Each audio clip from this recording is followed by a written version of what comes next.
Bismillah semua, oke. Gue bakal ulang lagi deh.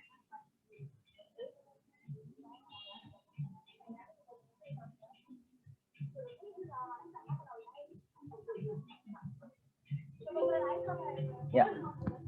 Assalamualaikum warahmatullahi wabarakatuh.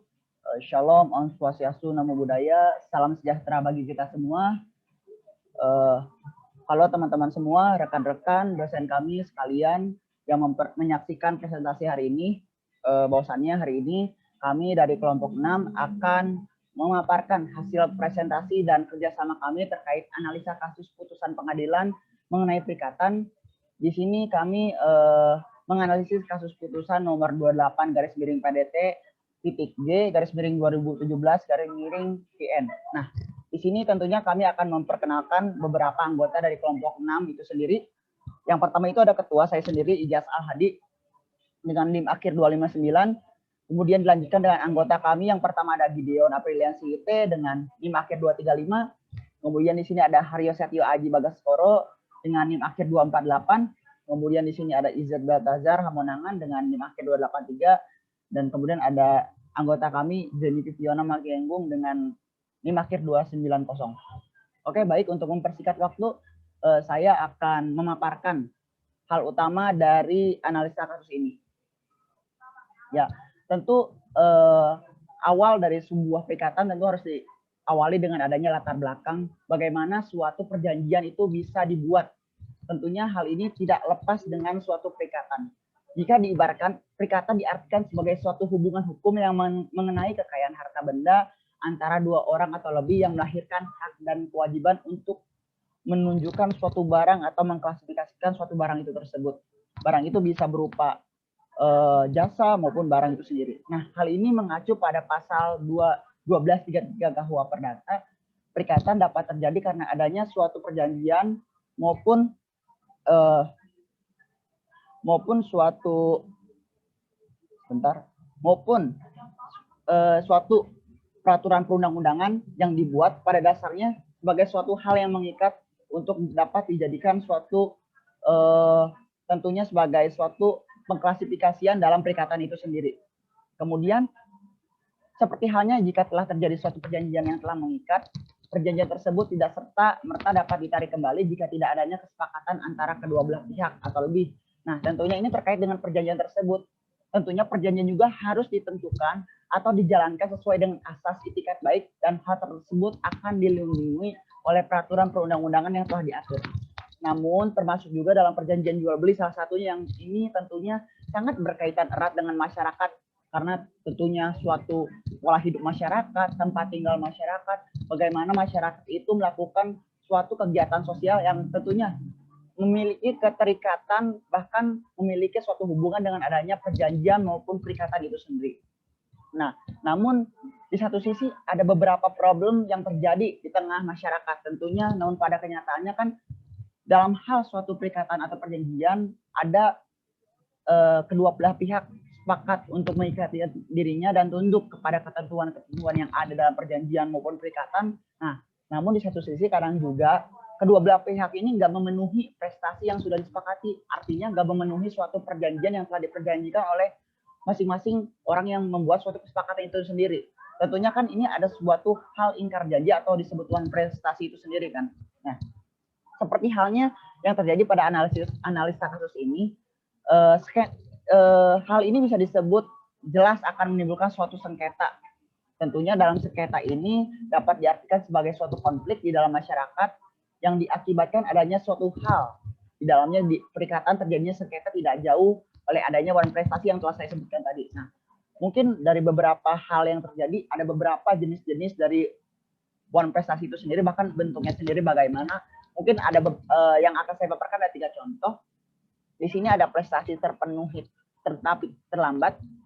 Maaf saya ulang, maksudnya ada beberapa bentuk one prestasi antara lain yang bisa mungkin saya sebutkan. Pertama ada prestasi terpenuhi tetapi terlambat, kemudian ada prestasi tidak sempurna, kemudian ada prestasi terpenuhi tapi terlambat sehingga tidak bisa dijalankan lagi. Mungkin itu yang bisa saya paparkan terkait bagaimana bentuk-bentuk dari one prestasi yang sekiranya bisa menjadi konflik di tengah masyarakat itu sendiri. Kemudian Di sini sesuai dengan analisa kasus ini ada beberapa pihak dalam perkara ini. Mungkin kita sekarang udah memasuki kasus.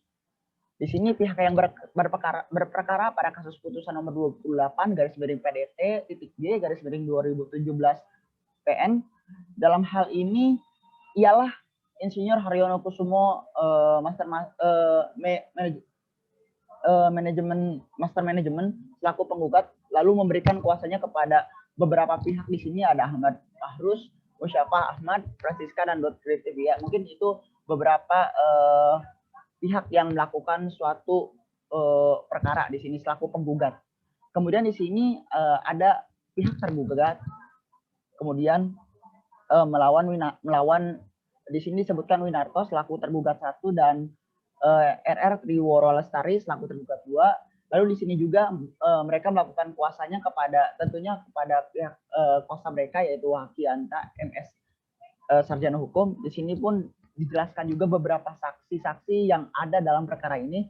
Mungkin setidaknya ada 5 saksi yang mereka paparkan di sini. Baik, selanjutnya pemaparan akan dilanjutkan oleh Izzat Beltazar. Mungkin beliau bisa menjelaskan terkait kasus yang selanjutnya akan dipaparkan. Untuk Izzat, dipersilakan. Ya, di sini saya Izzat Beltazar Hamonangan akan melanjutkan apa yang telah dijelaskan oleh Izzas tadi. Saya akan masuk langsung ke duduk permasalahannya yang diawali pada September 2014, yaitu RR Triworo Lestari yang melihat iklan pada surat kabar kedaulatan rakyat yang berisi tawaran untuk meminjamkan uang dengan cepat oleh Das Papan atau perusahaan Das Papan. Kemudian yang bersangkutan menelpon orang yang bisa dihubungi dalam iklan tersebut, yang selaku di sini bernama Wahyu Widodo. Setelah itu mereka berdua melakukan perjanjian untuk bertemu dan RR Triworo menyampaikan keinginannya untuk meminjam uang kepada perusahaan Das Papan. Lalu setelah diperbincangkan, Wahyu Widodo menyanggupi apa yang telah diminta oleh RR Triworo tadi. Di kemudian hari, Wahyu Widodo menyatakan lewat telepon bahwa pinjaman yang sudah dibicarakan tadi ternyata tidak mampu disanggupi oleh bank, namun ditawarkan oleh Wahyu Widodo untuk dicarikan pinjaman perseorangan. Sementara berjalannya waktu akan dimasukkan pinjaman bank bila mana dana tersebut ternyata dibutuhkan secara cepat atau benar-benar urgent. Yang kemudian akhirnya RR Triworo menyetujui hal tersebut. Langsung masuk pada Senin 3 November 2014, RR Triworo ditemani oleh Winarto sang suami pergi ke Umbal Harjo, Yogyakarta, yang dimana adalah tempat yang sudah disepakati oleh kedua belah pihak untuk dilakukan pertemuan kembali. Di sana dilakukan perbincangan antara kedua belah pihak. Wahyu Widodo menanyakan kesanggupan untuk membayar hutang yang akan dipinjam sebesar 420 juta rupiah dalam waktu 6 bulan. Serta RR Triworo menyatakan aset yang dimilikinya yaitu sejumlah usaha transportasi dan sebuah truk. Setelah pembicaraan tersebut, RR Triworo Lestari beserta Winarto sang suami diajak oleh Wakirun Al-Rashid dan Diki ke kantor notaris yang beralamat di Jalan Parangtritis, kilometer 3,5 Sewon, Bantul, Yogyakarta. Sesampainya di kantor notaris tersebut, sudah ada Insinyur Haryono Kusumo MM selaku pemilik dana di sini, yang nantinya akan menjadi pihak penggugat dalam perkara ini. Namun, bukannya perbincangan tentang dana yang dibicarakan di sana, malah terjadi transaksi dan penandatanganan akta jual beli tanah yang ditawarkan oleh Winarto dan beserta sang istri RR Triworo Lestari dengan harga yang disepakati yaitu 420 juta. Lalu Insinyur Haryono akhirnya menyerahkan sejumlah uang tersebut kepada Winarto, sebagian dibayar tunai dan sebagian ditransfer melalui bank. Lanjut dalam kasus ini, masuk ke dalam jual beli sebidang tanah yang tadi telah disepakati oleh kedua belah pihak. Insinyur Haryono Kusumo dengan Winarto telah mendapatkan persetujuan sang istri RR Triworo Lestari. Sebidang tanah tersebut adalah bangunan yang menjadi satu kesatuan dalam jual beli ini. Sebidang tanah Tegal tersebut bersertifikat hak milik yang terletak di Desa Karangguni, Kecamatan Wates, Kabupaten Kulon Progo, Provinsi Daerah Istimewa Yogyakarta, dan tercatat atas nama Winarto. Jual beli sebidang tanah Tegal tersebut dibuat dengan akta perikatan jual beli dengan nomor 1 pada tanggal 3 November 2014. Transaksi tersebut pun dilakukan dengan akta perikatan jual beli, sebab Insinyur Haryono Kusumo selaku pembeli berKTP Sleman, sedangkan tanah tersebut yang akan dibeli terletak di Kulon Progo. Supaya bisa dilakukan balik nama, maka harus dialihfungsikan dari tanah Tegal menjadi pekarangan. Di sisi lain, Insinyur Haryono di sini ingin menjual kembali tanah tersebut karena merupakan pekerjaan sampingannya, yang kemudian dibuat juga akta kuasa menjual bernomor 2 pada tanggal 3 November 2014 dari Winarto selaku penjual kepada Insinyur Haryono selaku pembeli yang sah. Setelah tanah tersebut akhirnya dibayar lunas oleh Insinyur Haryono, Insinyur Haryono pun memberi kebijaksanaan kepada Winarto dan istri RR Triworo untuk menempati tanah tersebut selama 6 bulan, terhitung sejak 3 November 2014 dan batasnya sampai 3 Mei 2015, yang kemudian dibuatkan akta mengosongkan bangunan di notaris agar kedua belah pihak mampu bertanggung jawab atas apa yang telah diperjanjikan. Namun, setelah waktu tersebut habis, tepat tanggal 3 Mei 2015, ternyata Winarto dan sang istri masih mendiami bangunan yang telah disepakati tadi, yang harusnya Winarto telah tidak lagi menempati tempat tersebut. Nah, dari sinilah Insinyur Haryono Kusumo merasa Winarto melakukan prestasi yang merugikan dirinya. Dari kejadian inilah, Insinyur Haryono kemudian melayangkan gugatan ganti rugi atas penempatan tanpa izin yang dilakukan Winarto dan istri sebesar 20 juta setiap tahunnya sebagai uang sewa. Meski sebenarnya ia memiliki akta mengosongkan bangunan, namun ia memilih jalur hukum agar tidak bertindak main hakim sendiri. Sekiranya sampai di situ yang dapat saya jelaskan, dan penjelasan selanjutnya akan dilakukan oleh teman saya, Jenny Viprona. Terima kasih. Nama saya Jenny Viprona. Berikutnya akan menjelaskan tentang aspek hukum perikatan dalam perkara ini.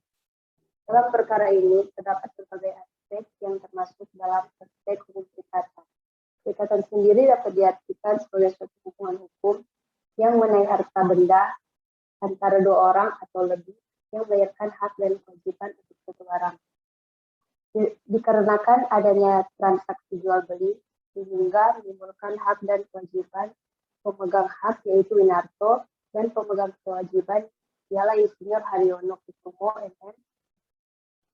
Perjanjian sendiri mengacu pada pasal 1320 KUHP Perdata yang berisi tentang syarat sah suatu perjanjian yang terbagi antara 4, yaitu adanya kata sepakat bagi mereka yang mengikat dirinya, kecakapan pada para pihak untuk membuat suatu perikatan, ketiga suatu hal tertentu, dan keempat suatu sebab atau kausa yang halal. Pengertian perjanjian dan perikatan di atas jika dikaitkan dalam perkara ini, bahwa pada dasarnya pasal 1457 KUHP Perdata menyebutkan bahwa adanya jual beli yang sah adalah suatu persetujuan di mana para pihak yang suatu mengikat dirinya untuk menyerahkan suatu barang dan pihak yang lain membayar harga yang telah diperjanjikan atau disepakati. Dalam kasus ini, manifestasi sendiri yaitu tidak memenuhi atau lalai melaksanakan kewajiban sebagaimana yang ditentukan dalam perjanjian di antara kreditur dan debitur. Ya, slide selanjutnya. Terkait isi gugatan dalam perkara ini, Insinyur Haryono Kusumo MM selaku penggugat melayangkan gugatan kepada Winarto dan RR Triworo Lestari selaku tergugat 1 dan tergugat 2. Beberapa poin primer sebagai amar gugatan yakni mengabulkan isi gugatan seluruhnya, menyatakan sah secara hukum akta perikatan jual beli dan beberapa akta kuasa. Menyatakan secara hukum para tergugat telah melakukan perbuatan manifestasi yang merugikan penggugat. Menghukum para tergugat untuk mengosongkan objek sengketa yang terkait. Menghukum para tergugat untuk ganti rugi kepada penggugat sebesar 20 juta rupiah untuk setiap 1 tahun. Menyatakan putusan ini dapat dilaksanakan terlebih dahulu meskipun ada upaya hukum. Menghukum para tergugat untuk membayar biaya perkara yang timbul dalam sengketa perkara ini. Berikut gugatan subsidiar, yakni memohon putusan yang sekali lagi. Berikut akan dilanjutkan oleh teman saya di video. Oke, sebentar Janivi, kita ubah dulu sesuatu yang mungkin agak ini ya rancu di sini.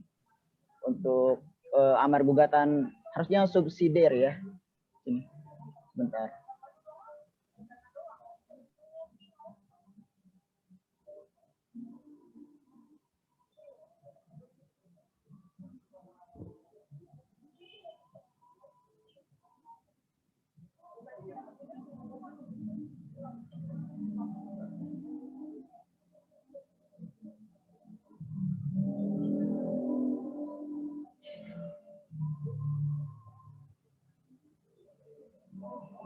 Oke.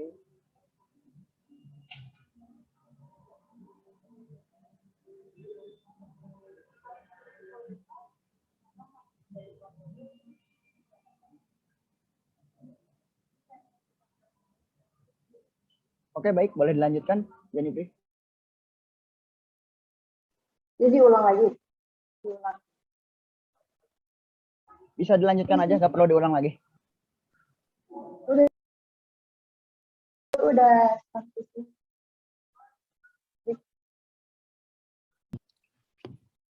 Oke, saya akan melanjutkan apa yang sudah teman saya sampaikan, yaitu dasar gugatan.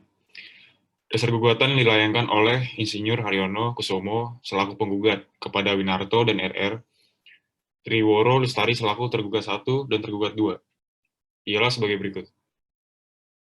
Bahwa penggugat telah membeli dari tergugat 1 sebidang tanah Tegal berikut semua dan segala sesuatu yang tertanam dan berdiri di atas tanah hak tersebut tanpa terkecuali sedikit pun juga sebagaimana tersebut dalam sertifikat hak milik nomor 129 Karangmuni. Dan keterangan pelunasan jual beli senilai 420.000. Yang ketiga, bahwa jual beli tersebut dilakukan di notaris dan PPAT Insinyur Edwin Rusdi, SHMKN M. Hum. Dan telah dibuatkan akta perikatan jual beli lunas dengan nomor 1 tanggal 3 November 2014. Bahwa jual beli tersebut dilakukan dengan dibuatkan akta perikatan jual beli lunas, pembuatan akta jual dan akta kuasa. Bahwa setelah objek sengketa tersebut dibeli dan dibayar lunas oleh penggugat. Selanjutnya, bahwa atas kebijakan penggugat, para tergugat masih diperbolehkan selama 6 bulan menepati objek sengketa yang telah dibeli penggugat.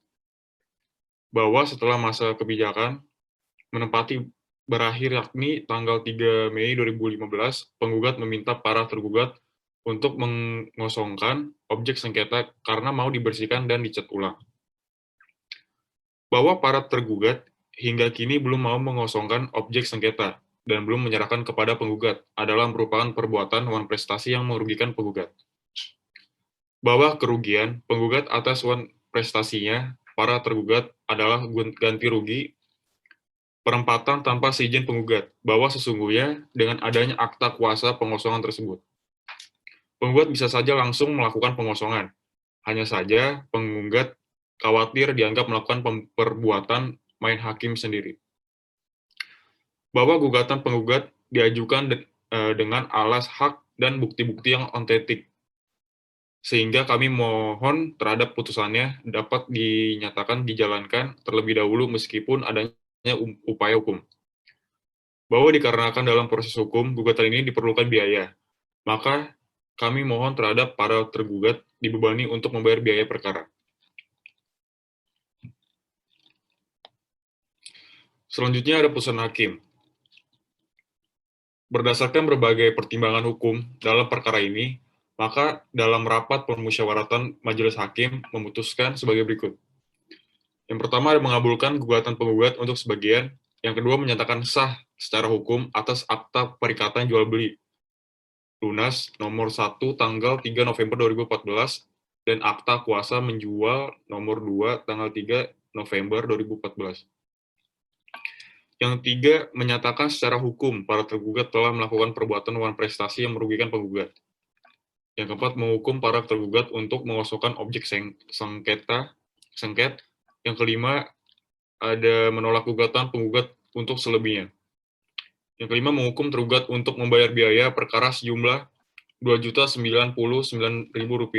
Dalam perkara ini, tergugat 1 dan tergugat 2, yaitu Winarto dan RR Triworo Lestari, melalui kuasa hukumnya, mengajukan permohonan banding kepada Pengadilan Tinggi Yogyakarta. Maka atas dasar berbagai pertimbangan majelis hakim Pengadilan Tinggi Yogyakarta, maka memutuskan untuk mengadili, menerima permohonan banding dari para perbanding semula para tergugat, menguatkan putusan Pengadilan Negeri Wates nomor 28 PDT 2017 PN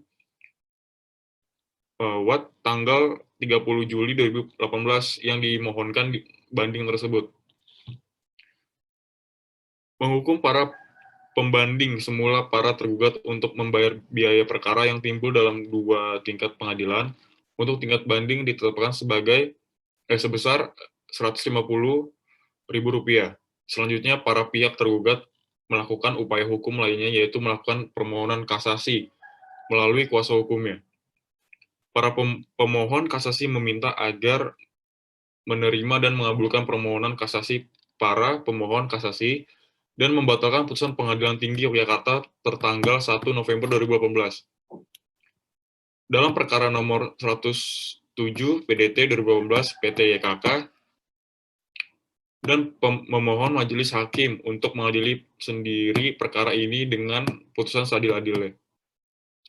Lalu berdasarkan berbagai pertimbangan hukum dan rapat musyawarah majelis hakim, maka memutuskan untuk mengadili sebagai berikut. Yang pertama, menolak permohonan kasasi dari para pemohon kasasi. Yang pertama ada Winarto, kedua RR Triworo Lestari tersebut. Yang kedua, menghukum para pemohon kasasi untuk membayar biaya perkara dalam tingkat kasasi ini sejumlah Rp500.000.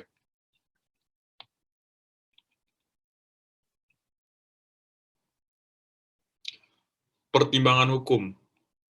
Dalam memutuskan sebuah perkara, majelis hakim akan mengkaji dan melakukan pertimbangan hukum atas dasar fakta persidangan, seperti keterangan saksi, alat bukti, dan lainnya. Dalam hal ini, hakim melakukan pertimbangan hukum dan menyebutkan beberapa petitum untuk menyelesaikan permasalahan dalam perkara ini, dan hasilnya ketiga, berdasarkan uraian di atas, bahwasannya petitum menggugat dikabulkan sebagian dan dinyatakan ditolak untuk selebihnya, sehingga pihak tergugat ada dalam pihak yang kalah, sehingga tergugat harus dihukum untuk membayar biaya perkara. Adapun terkait banding yang dilakukan oleh tergugat ke Pengadilan Tinggi Yogyakarta, majelis menyatakan dapat diterima secara formal karena telah memenuhi tata cara serta syarat-syarat yang telah ditentukan oleh undang-undang. Selanjutnya, terkait pengajuan kasasi di Mahkamah Agung, memori kasasi yang telah diajukan oleh pihak pemohon kasasi maupun kontra memori kasasi yang diberikan oleh termohon kasasi sudah diterima oleh Mahkamah Agung. Berdasarkan hal tersebut, Mahkamah Agung berpendapat bahwa alasan-alasan kasasi yang diajukan tidak dapat dibenarkan. Oleh karenanya, Iudex Fakti tidak salah menerapkan hukum. Keputusan Pengadilan Tinggi Yogyakarta yang menguatkan putusan Pengadilan Negeri Wates dalam perkara ini tidak bertentangan dengan hukum.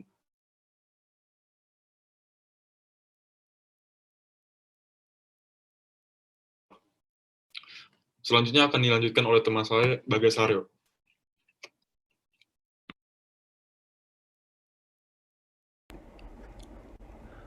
Ya, saya akan melanjutkan dari teman saya, Dio, tentang analisis kasus. Analisis mengenai problematika dalam penegakan hukum ialah terjadi pada kasus sengketa dalam putusan nomor 28 PDTG 2017 PN Watt. Dalam kasus ini terjadi sebuah permasalahan hukum di mana salah satu pihak dianggap melakukan wan prestasi karena tidak melaksanakan kewajibannya, sehingga pihak lainnya merasa dirugikan dan mengajukan gugatan terhadap pihak yang melakukan prestasi tersebut. Dalam kasus ini, penggugat dapat membuktikan bahwa tergugat melakukan tindakan prestasi sehingga amar gugatan penggugat dikabulkan sebagai oleh hakim. Didasarkan pada pertimbangan hakim yang menggunakan pendekatan teoritas keilmuan, di mana hakim mempertimbangkan terlebih dahulu dengan mencari sebuah arti atau hakim itu perikatan itu sendiri. Selain itu, hakim juga dinilai menggunakan pendekatan keseimbangan, di mana hakim melihat syarat-syarat yang ditentukan oleh undang-undang dan kepentingan pihak-pihak yang bersangkutan atau berkaitan dalam perkara. Jika dilihat dari aspek kepastian hukum dalam kasus ini didasari atas adanya jual beli, yang mana jual beli dapat diartikan sebagai suatu perjanjian bertimbal baik dalam mana pihak yang satu, si penjual, berjanji untuk menyerahkan hak milik atas suatu barang, sedangkan pihak lainnya, si pembeli, berjanji untuk membayar harga yang terdiri atas sejumlah uang sebagai imbalan dari perolehan hak milik tersebut. Dalam kasus ini, pada amar gugatan, penggugat menyatakan bahwa tergugat telah melakukan prestasi karena belum mengosongkan objek sengketa dan menyerahkannya kepada penggugat. Hal tersebut dikabulkan oleh hakim dengan meninjau beberapa barang bukti dan kesaksian dari kedua belah pihak. Apa yang dibutuhkan oleh hakim dengan mengabulkan bahwa tergugat melakukan prestasi sudah benar dan sesuai dengan ketentuan yang ada, seperti apa yang sudah kita ketahui bahwa perikatan menimbulkan hak dan kewajiban yang harus dipenuhi oleh kedua belah pihak, dan jika ada salah satu pihak yang tidak memenuhi atau menjalankan suatu dengan perjanjian, maka dapat dikatakan hal tersebut merupakan prestasi.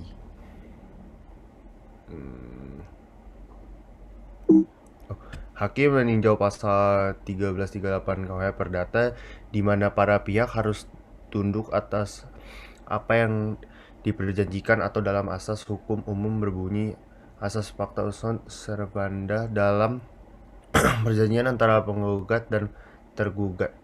Tergugat harus memenuhi janji sebagaimana ia casu isi fakta perikatan jual beli pasal 2 menyebutkan pada pokoknya. Maka pada saat pelunasan tersebut, semua hak, kewenangan, kewajiban, resiko, dan tanggung jawab serta untuk rugi dan segala sesuatu yang telah diperjualbelikan tersebut di atas telah beralih dari pihak pertama kepada pihak kedua. Dan pasal 6 juga menyebutkan bahwa tanah hak tersebut pada saat pembayaran kelunasannya telah disertakan secara nyata dengan imbalan terima dan yuridis oleh pihak pertama kepada pihak kedua, dihubungkan dengan bukti surat penggugat bertanda P1, P2, dan P5 di persidangan dengan menerangkan bahwa penggugat dan tergugat telah melakukan jual beli tanah dan melakukan pembayaran uang sejumlah 420 juta atas pembelian sebidang tanah milik tergugat, tanah objek sengketa aquo. Atas hal di atas, hakim memutuskan bahwa tergugat telah melakukan prestasi dan mengabulkan dalil penggugat. Kasus ini hakim mendasarkan pada pasal 12/3 KUH Perdata, di mana pihak yang melakukan prestasi wajib membayar ganti rugi atas kelalaiannya. Gugatan-gugatan mengenai ganti rugi oleh tergugat terhadap penggugat sudah sepatutnya ditolak. Karena itu, merinci mengenai kerugian-kerugian tersebut dan tidak mendasarkan asal mulai biaya kerugian tersebut. Kesimpulannya sih bisa dari kasus ini ialah bahwa pada dasarnya kegiatan jual beli atas sebidang tanah sudah menjadi hal yang lazim dalam kehidupan masyarakat Indonesia. Masyarakat pun sebagian besar telah memahami terhadap proses hukum dalam jual beli tanah seperti melalui PPAT dan sebagainya. Jual beli sendiri pada dasarnya dapat terjadi ketika ada kesepakatan atas harga dan barang. Kesepakatan terjadi baik diucapkan secara lisan maupun dengan dibuatnya akta autentik di depan pejabat umum.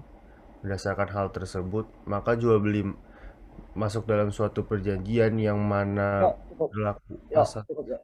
Oh, Oke, ya, cukup. dari saya.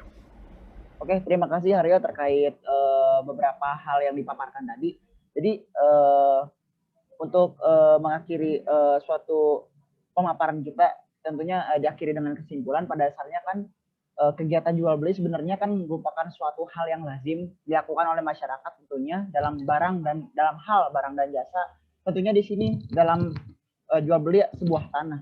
Nah, masyarakat di sini kan telah memahami sebenarnya tahapan-tahapan hukum ataupun proses bagaimana jual beli dalam hal tanah ini, seperti melalui PPAT dan sebagainya, melalui proses pendaftaran tanah, melalui proses-proses bagaimana menginput suatu data dalam pembelian tanah tersebut.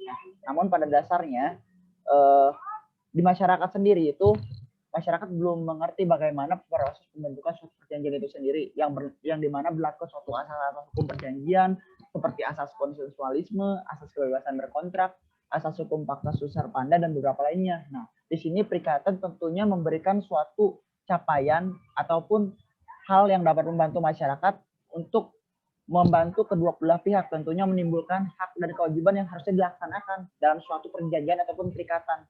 Tentunya dengan adanya perjanjian yang telah disepakati dapat dinyatakan jika ada kewajiban yang nggak disepakati itu ada suatu perjanjian yang bisa dikatakan one prestasi dan memiliki akibat hukum tersendiri, dan barang bukti dari kedua belah pihak juga bisa dibuktikan. Nah, harusnya masyarakat di sini lebih tahu bagaimana tentunya penerapan suatu perikatan dalam suatu jual beli itu sendiri. Mungkin itu saja yang bisa kelompok 6 paparkan. Selebihnya